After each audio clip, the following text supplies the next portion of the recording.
मच्छरदानी थी। बहुत पहले की बात है। एक गांव में गोपाल नाम का आदमी रहा करता था। वो खिलौने बनाया करता था।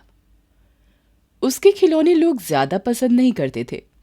गोपाल रोज नए खिलौने बनाता और बाजार जाकर खिलौने बेचता। मगर बड़ी मुश्किल से गोपाल एक खिलौना बेच पाता था। एक दिन गोपाल के पड़ोसी जीवन ने उसके पास आकर कहा, अरे गोपाल, आज तो तुम्हारे खिलौने वैसे के वैसे ही हैं। हाँ जीवन भाई, मेरे खिलौने नहीं बिक रहे। अरे गोपाल भाई, मैंने ही तुम्हारे खिलौने ले लिए होते, मगर मेरा धंधा आजकल कुछ खास नहीं चल रहा, नहीं तो मैं तुमसे खिलौने जरूर खरीद लेता। जीवन भाई, तुमने इतना पूछ लिया, मेरे लिए यही काफी है। चलो घर चलते हैं गोपाल।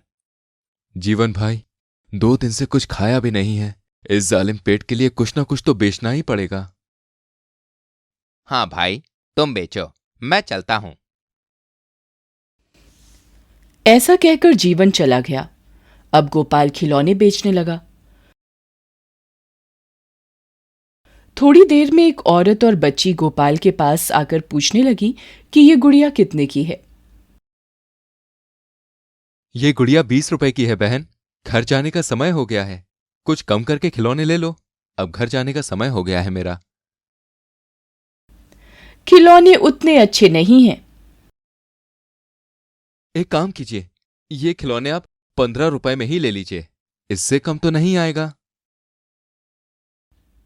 नहीं भैया, ये खिलौना 10 रुपए में देना है तो दो, मैं इससे 1 रुपया भी ज्यादा नहीं दूंगी। ठीक है, ये लो गुड़िया। औरत ने 10 रुपए देकर वो खिलौना खरीदा और वहां से चली गई। गोपाल को दिन भर की कमाई में 10 रुपए ही मिले थे, इसलिए गोपाल थोड़ा नाराज था। शाम हो जाने के कारण गोपाल जल्दी ही निकल गया।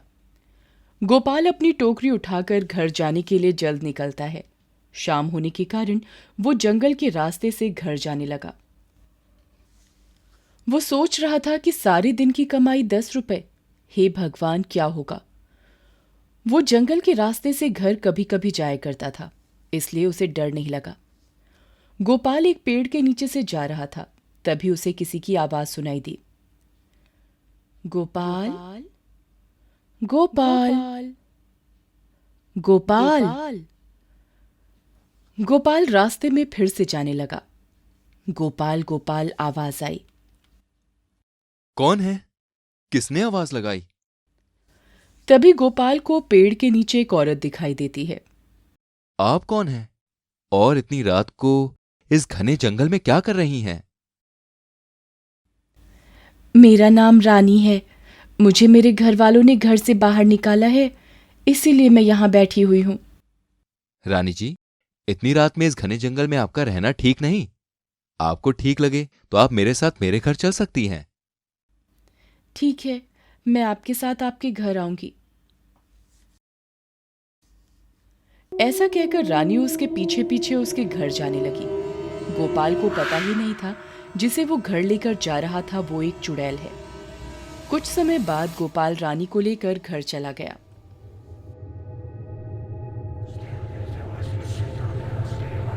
मेरी इस छोटी सी कुटिया में आप जहां चाहें वहां रह सकती हैं। इस घर में कुछ भी नहीं है।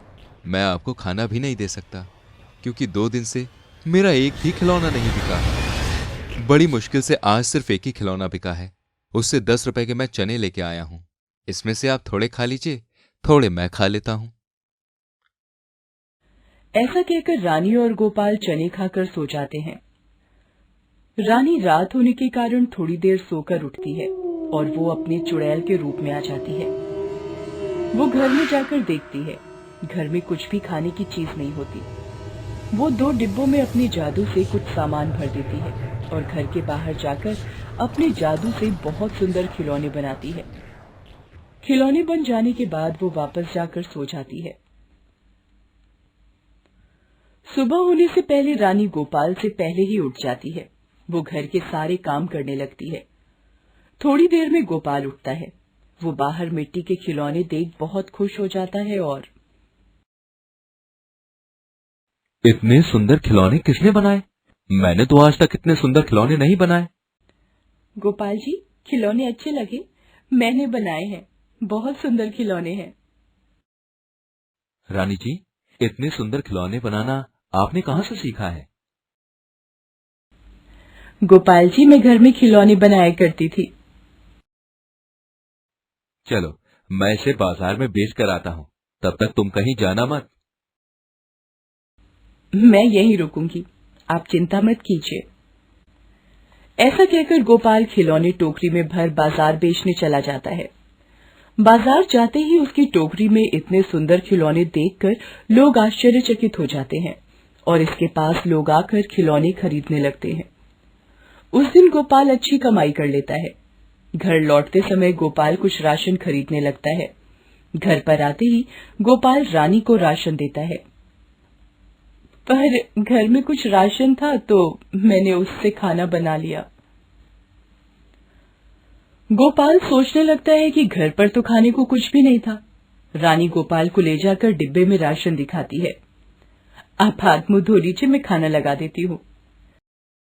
गोपाल खाना खाकर रानी के खाने की तारीफ करता है। गोपाल के खाने के बाद रानी खाना खा लेती है। जीवन सुबह बाजार में गोपाल को नए नए खिलौने लाते देखकर सोचता है कि आखिर गोपाल इतने सुंदर खिलौने कहाँ से लाता है। जरूर दाल में कुछ काला है और वो निश्चय करता है कि इस बात का पता करना पड़ेगा। जीवन रात में गोपाल के घर के बाहर सो जाता है। आधी रात में जीवन को कुछ शब्द सुनाई देते हैं।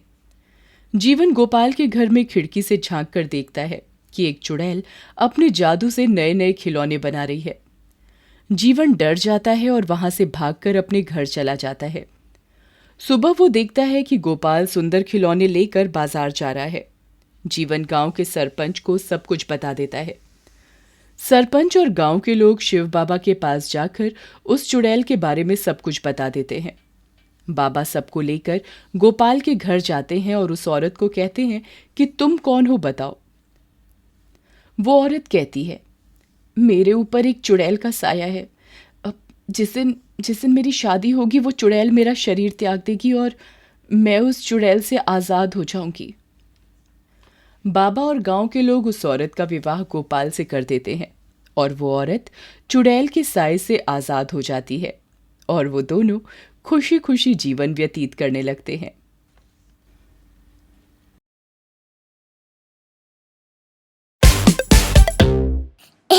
नानी थी। आती है।